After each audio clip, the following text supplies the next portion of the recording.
ദൈവവചനത്തിൻ്റെ സാക്ഷിയാകുവാൻ ദൈവം നമ്മെ വിളിച്ചു.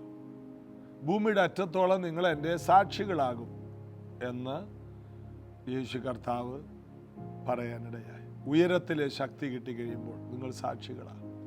സാക്ഷി എന്ന് പറഞ്ഞാൽ എന്താ? യേശുവിനെയാണ് നമ്മൾ സാക്ഷി പറയുന്നത്. യേശുവിനെ സാക്ഷീകരിക്കാൻ നമ്മൾ യേശുവിനെ കണ്ടിട്ടുണ്ടോ? ഇല്ല. എന്നാൽ ഉയരത്തിലെ ശക്തി പരിശുദ്ധാത്മാവ് വന്നു കഴിയുമ്പോൾ നമ്മൾ സാക്ഷികളാകും. എങ്ങനെയാകും? പരിശുദ്ധാത്മാവ് യേശുവിനെ കാണുന്നു. അതുകൊണ്ട് നാം യേശുവിനെ കണ്ടിട്ടില്ലെങ്കിലും നമ്മിലുള്ള പരിശുദ്ധാത്മാവ് യേശുവിനെ കാണുന്നു. അപ്പോൾ നമ്മൾ സാക്ഷ്യം പറയുന്നത് നമ്മളല്ല, നമ്മിലുള്ള പരിശുദ്ധാത്മാവാണ്. അതുകൊണ്ടാണ് യേശു പറഞ്ഞത്, നിങ്ങളെ അധികാരികളുടെ മുമ്പിലൊക്കെ കൊണ്ടുപോകുമ്പോൾ എന്തു പറയണമെന്ന് മുൻകൂട്ടി വിചാരപ്പെടേണ്ട. മർക്കോസ് 13 പറയുന്നു, പറയാനുള്ളത് ആ നാഴികയിൽ നിങ്ങൾക്ക് ലഭിക്കും. അത് നിങ്ങളല്ല, നിങ്ങളിലുള്ള പരിശുദ്ധാത്മാവ് അത്രേ സംസാരിക്കുന്നു. നിങ്ങൾ വാ തുറക്കുമ്പോൾ പറയുന്ന വാക്ക് നിങ്ങളുടേതല്ല, സംസാരിക്കുന്നതേ നിങ്ങളല്ല. നിങ്ങളുടെ നാവാണ് സംസാരിക്കുന്നത്, എന്നാൽ അത് നിങ്ങളല്ല.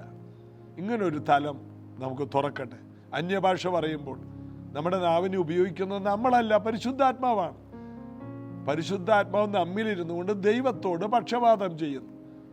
ഉച്ചരിച്ചുകൂടാത്ത ഞരക്കങ്ങളാൽ നമുക്ക് വേണ്ടി പക്ഷപാതം ചെയ്യുന്നു. അത് ഹൃദയങ്ങളെ പരിശോധിക്കുന്നവൻ അറിയുന്നു. എങ്ങനെ പ്രാർത്ഥിക്കണമെന്ന് പോലും നമുക്കറിയില്ല. എന്നാൽ പരിശുദ്ധാത്മാവ് നമ്മിലിരുന്നു കൊണ്ട് നമുക്ക് വേണ്ടി പിതാവിനോട് മധ്യസ്ഥത ചെയ്യുന്നു. എന്തൊരു സിസ്റ്റമാണല്ലേ! നമ്മിലിരുന്നു കൊണ്ട് പരിശുദ്ധാത്മാവ് എല്ലാം ചെയ്യുന്നു. അതുകൊണ്ട് നാം ഒന്നിനെക്കുറിച്ചും ഭാരപ്പെടണ്ട. എല്ലാം അതതിൻ്റെ സമയത്ത് ഭംഗിയായിട്ട് നടക്കും. പരിശുദ്ധാത്മാവ് ഉണ്ടോ, കാര്യങ്ങളൊക്കെ ആഘോഷപൂർവ്വം നടക്കും. യേശുവിൻ്റെ വെളിപ്പാട് കൃപയും കൊണ്ട് നമുക്ക് നിറയാം. ചേർന്ന് പാടി യേശുവിനെ ആരാധിക്കാം.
കയ്യിൽ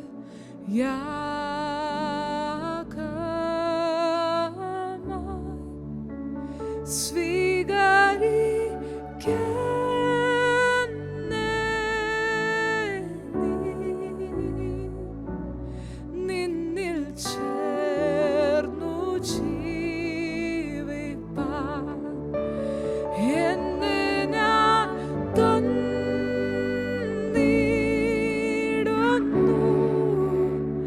നിൻ കയ്യിൽ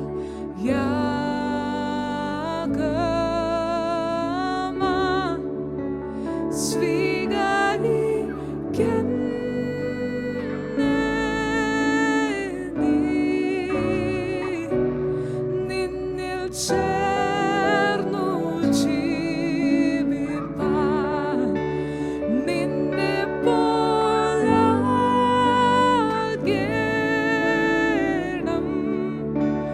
നിൻ മുഖം കാണേണം.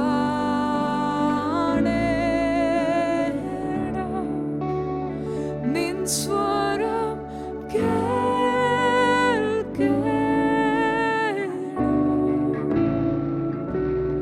നിന്നിൽ ചേർന്നു ജീവിപ്പാൻ നിന്നിൽ ചേർന്നു ജീവിപ്പാൻ യേശുവേ നിന്നിൽ ചേർന്നു ജീവിപ്പാൻ. യോഹന്നാന്റെ സുവിശേഷം 10-ാം അധ്യായം 18-ാമത്തെ വാക്യം. ആരും അതിനെ എന്നോട് എടുത്തു കളയുകയില്ല, ഞാൻ തന്നെ അതിനെ കൊടുക്കുന്നു. എന്താണ്? 17 കൂടി ചേർത്ത് വായിച്ചാലേ മനസ്സിലാവും. എൻ്റെ ജീവനെ വീണ്ടും പ്രാപിക്കേണ്ടതിന് ഞാൻ അതിനെ കൊടുക്കുന്നത് കൊണ്ട് പിതാവ് എന്നെ സ്നേഹിക്കുന്നു. എൻ്റെ ജീവനെ ഞാൻ ആർക്ക് കൊടുക്കുന്നു? പിതാവിനല്ല, നമുക്ക് തരുന്നു. നമുക്ക് ജീവൻ നഷ്ടപ്പെട്ടവരായിരുന്നു.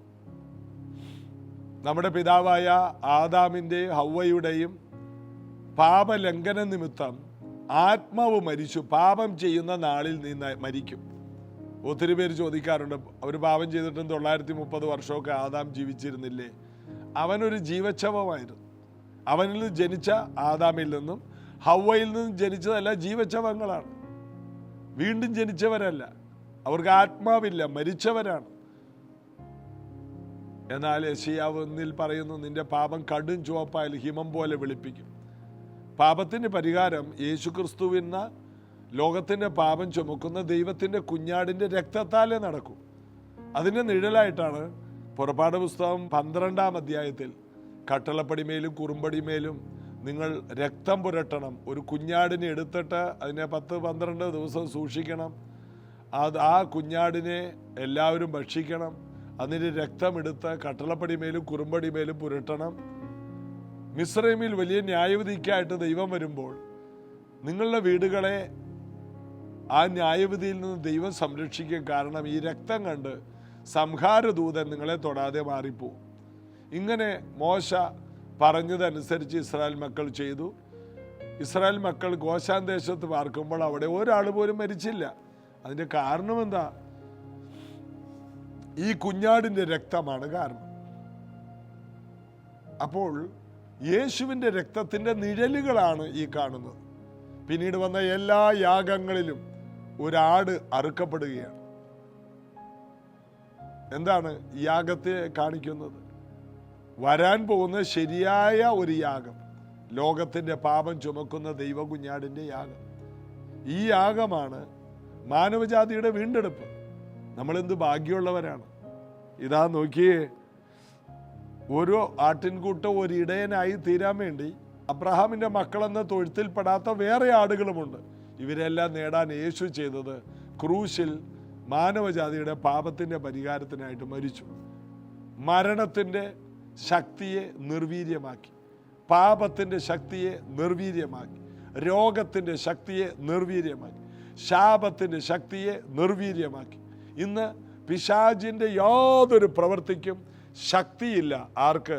യേശുവിൻ്റെ രക്തത്തിൽ ആശ്രയിക്കുന്നവർക്ക്, യേശുവിൻ്റെ വചനത്തിൽ വിശ്വസിക്കുന്നവർക്ക് ഒരു ശിക്ഷാവിധിയുമില്ല. പിശാച് വന്ന് പറയും, നീ പാപിയാണ്, നിനക്ക് ശിക്ഷയുണ്ട്, ന്യായവിധിയുണ്ട്. എന്നാൽ റോമർ 8:1 പോലെ, അതുകൊണ്ട് ഇപ്പോൾ ക്രിസ്തുവേശുവിലുള്ളവർക്ക് ഒരു ശിക്ഷാവിധിയുമില്ല. എല്ലാ ശിക്ഷകളും യേശുവിൻ്റെ ക്രൂശ് മരണത്തിൽ വിശ്വസിക്കുന്ന ഒരു വ്യക്തിയിൽ നിന്ന് ആ നിമിഷം ക്യാൻസലായി പോവുകയാണ്. എത്ര വലിയൊരു സിസ്റ്റമാണ്. പതുക്കെ പതുക്കെയല്ല, ഇൻസ്റ്റാൾമെൻ്റ് ആയിട്ടല്ല, പെട്ടെന്ന് ആ നിമിഷം യേശുവിനെ സ്വീകരിക്കുന്ന മാത്രയിൽ കടുംചുവപ്പായ പാപമെല്ലാം ഹിമം പോലെ പഞ്ഞി പോലെ വെള്ളയുള്ളതായി തീർന്നു. എത്ര അതിക്രമങ്ങളും ദൈവം ക്ഷമിക്കും. യേശുവേ എന്ന് വിളിച്ചാൽ മതി. എത്ര വലിയ സംവിധാനമാണ്. ഈ സത്യം അറിഞ്ഞിട്ടും, ദൈവത്തെ അറിഞ്ഞിട്ടും ദൈവമെന്ന് ഓർത്ത് യേശുവിനെ സ്വീകരിച്ച് ദൈവത്തെ മഹത്വപ്പെടുത്താത്തതാണ് ഇനി ഏറ്റവും വലിയ ന്യായവിധി. എന്താണ് ന്യായവിധി? ന്യായവിധി എന്നതോ ദൈവം ഈ ഭൂമിയിലേക്ക് അയച്ച ദൈവപുത്രനിൽ വിശ്വസിക്കാത്തതാണ്. പുത്രനിൽ വിശ്വസിക്കുന്നവൻ രക്ഷിക്കപ്പെടും, വിശ്വസിക്കാത്തവന് ന്യായവിധി വന്നു കഴിഞ്ഞു. എന്താ ന്യായമായ വിധി? അവിടെ പറയുന്നു ന്യായവിധി. എന്താണ് ന്യായമായ വിധി? അതായത് യേശുവിൽ വിശ്വസിക്കുന്നവർക്ക് ഒരു ശിക്ഷയില്ല. യേശുവിനെ ഈ ഭൂമിയിലേക്ക് അയച്ചിട്ടും ഇന്നും യേശുവിനെ വിശ്വസിക്കാത്തതാണ് ശിക്ഷയുടെ കാര്യം. ദൈവം പറയുന്നത്, നിങ്ങളേത് വലിയ പാപവും കടും ചുവപ്പായാലും ഞാൻ വെളുപ്പിച്ചു തരാം. ഒറ്റ കാര്യം, ഞാൻ ഈ ഭൂമിയിലേക്ക് അയച്ച എൻ്റെ പുത്രനായ യേശുവിൽ വിശ്വസിക്കുക. സൗരീശ്വരന്മാരെ, ഇത് കേൾക്കുന്ന നിങ്ങൾ ഈ സത്യം ഈ സമൂഹത്തോട് പറയണം. നിങ്ങളുടെ ജോലി സ്ഥലത്ത് പറയണം, സ്കൂളിൽ പറയണം, നാട്ടിൽ പറയണം, വീട്ടിൽ പറയണം, ഇരിക്കുമ്പോഴും നടക്കുമ്പോഴും പറയണം. മറ്റൊരുത്തൽ രക്ഷയില്ല. നാം രക്ഷിക്കപ്പെടാൻ ആകാശത്തിൻ്റെ കീഴെ മനുഷ്യരുടെ ഇടയിൽ ഒരു നാമവുമില്ല. എത്ര വലിയ പണക്കാരൻ്റെ പണം കൊണ്ടും പാപവിമോചനമില്ല. ആ പണം കൊണ്ട് ചെയ്യാൻ കഴിയുന്ന കാര്യം പോലും ചെയ്യണമെങ്കിൽ ജീവൻ വേണ്ടേ? ജീവനില്ലെങ്കിൽ പണം എന്ത് ചെയ്യാനാണ്? ജീവിച്ചിരുന്നാലല്ലേ പണം കൊണ്ട് പ്രയോജനമുള്ളൂ. അപ്പോൾ കർത്താവിനെ സ്വീകരിക്കുക. അതാണ് നമ്മൾ വായിച്ച ആ വാക്യം.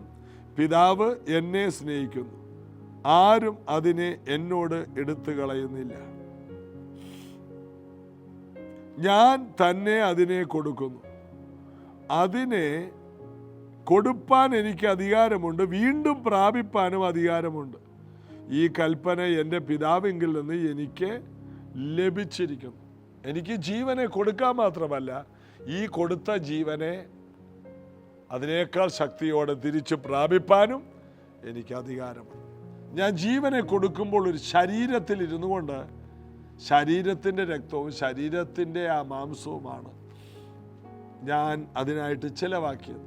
എന്നാൽ എനിക്ക് തിരിച്ചു കിട്ടുന്നത് സ്വർഗത്തിൽ എന്നേക്കും മതിയായ ഉന്നതമായ നാമവും ബഹുമാനവും എല്ലാം എനിക്ക് ലഭിക്കുകയാണ്. അതാണ് വെളിപ്പാട് പുസ്തകത്തിൽ 5-ാം അധ്യായത്തിലും 4-ാം അധ്യായത്തിലും കാണുന്നത്. ഒരു കുഞ്ഞാട് സകലത്തെയും ജയിച്ച് ജയവീരനായി അറുക്കപ്പെട്ടതുപോലെ നിൽക്കുന്നത് കണ്ടു എന്നൊക്കെ യോഹന്നാൻ പറയുന്നു. ഒരാടിനെ പോലെ നിൽക്കുന്നത്, അതായത് ഞാനാടാ നിന്നെ രക്ഷിക്കാനായിട്ട് ക്രൂശിൽ കയറിയതെന്ന് ആടിനൊരു സന്ദേശം നമ്മളോട് പറയാനുണ്ട്. അപ്പം യേശുവിൻ്റെ ക്രൂശ് മരണത്തിൽ സംഭവിച്ചത് ജീവൻ കൊടുത്തിട്ട് ജീവൻ തിരിച്ചു പിടിക്കുകയാണ്. അതുകൊണ്ടാണ് പറയുക, ജീവനെ കൊടുക്കാനും ജീവനെ എടുക്കാനും എനിക്ക് അധികാരമുണ്ട്. അതൊരു പീഡനം വന്നപ്പോൾ യേശു അന്ന് മറന്നുപോയില്ല. ക്രൂശിൽ കിടക്കുന്ന കള്ളനോട് പറഞ്ഞു, ഇന്ന് നീ എൻ്റെ കൂടെ പരദീസയിലാണ്. ഇത്രയും ഉറപ്പുള്ളൊരു ജീവിതമാണ് ക്രിസ്തീയ ജീവിതം. കണ്ണടഞ്ഞാൽ, പ്രാണനെ വിട്ടാൽ ആ നിമിഷം നിത്യതയിലെത്തും. ഇതുപോലെ പ്രത്യാശയുള്ള മറ്റൊരു ജീവിതമില്ലെന്നേ. ഇതുപോലെ സന്തോഷമുള്ള, ഇതുപോലെ സമാധാനമുള്ള. അടുത്ത വാക്യം ഞാൻ വായിക്കട്ടെ. വീണ്ടും പ്രാപിപ്പാനും എനിക്ക് അധികാരമുണ്ട്. ജീവനെ കൊടുക്കാൻ മാത്രമല്ല, വീണ്ടും പ്രാപിപ്പാൻ എനിക്ക് അധികാരം. അതെങ്ങനെ കിട്ടി? ഈ കൽപ്പന എൻ്റെ പിതാവിങ്കിൽ നിന്ന് എനിക്ക് ലഭിച്ചിരിക്കുന്നു. ജീവനെ കൊടുക്കാനും ജീവനെ എടുക്കാനും. കൊടുക്കണം. യെശയ്യാവ് 53:10 അവനെ തകർത്ത് കളയാൻ യഹോവയ്ക്ക് ഇഷ്ടം തോന്നി, യഹോവ അവനെ കഷ്ടം വരുത്തിയെന്ന്. അപ്പോൾ ദൈവം അനുവദിക്കുന്നത്, യേശുവിനെ ദൈവം വരുത്തിയെന്ന്. അപ്പോൾ ദൈവം ചിലത് വരുത്തി വെക്കുന്നത് തിന്മയ്ക്കല്ല, നന്മയ്ക്കാണ്. നാം ചിലത് വരുത്തി വെക്കുന്നതോ നന്മയ്ക്കല്ല, അത് മുഴുവനും തിന്മയ്ക്കാണ്. ദൈവം എന്തെങ്കിലും അനുവദിച്ചാൽ ദൈവം അവനെ കഷ്ടം വരുത്തി. അപ്പൊ ഈ കർത്താവ് വരുത്തുകയാണ്, കഷ്ടം വരുത്തുകയാണ്. യെശയ്യാ പ്രവചനം 53-ാം അധ്യായത്തിൽ നമുക്കത് കാണാം. അവിടെ നമ്മൾ വായിക്കുന്നു 10-ാം വാക്യം, എന്നാൽ അവനെ തകർത്ത് കളയുവാൻ യഹോവയ്ക്ക് ഇഷ്ടം തോന്നി. ദൈവത്തിന് ഇഷ്ടം നോക്ക്. സ്വന്തം മകൻ ക്രൂശിൽ കിടന്ന് പിടയുമ്പോൾ മുഖം മറച്ചു കളഞ്ഞു. കാരണം ആ മകന്റെ മരണത്തിലൂടെ എനിക്ക് ലഭിക്കുന്നത് 10,000-കണക്കിന് മക്കളാണ്. ഒറ്റ മകനായിരുന്ന പിതാവാം ദൈവം ആയിരക്കണക്കിന് മക്കളെ കണ്ട് സന്തോഷിക്കാൻ കാരണം ഏകന്റെ മരണം, യേശു ക്രിസ്തുവിൻ്റെ ജീവൻ ചെലവിട്ട ഒരു ജീവിതം, അതൊരു വലിയ വീണ്ടെടുപ്പായി മാറി. അവനെ തകർത്ത് കളയുവാൻ യഹോവയ്ക്ക് ഇഷ്ടം തോന്നി, അവൻ അവന് കഷ്ടം വരുത്തി.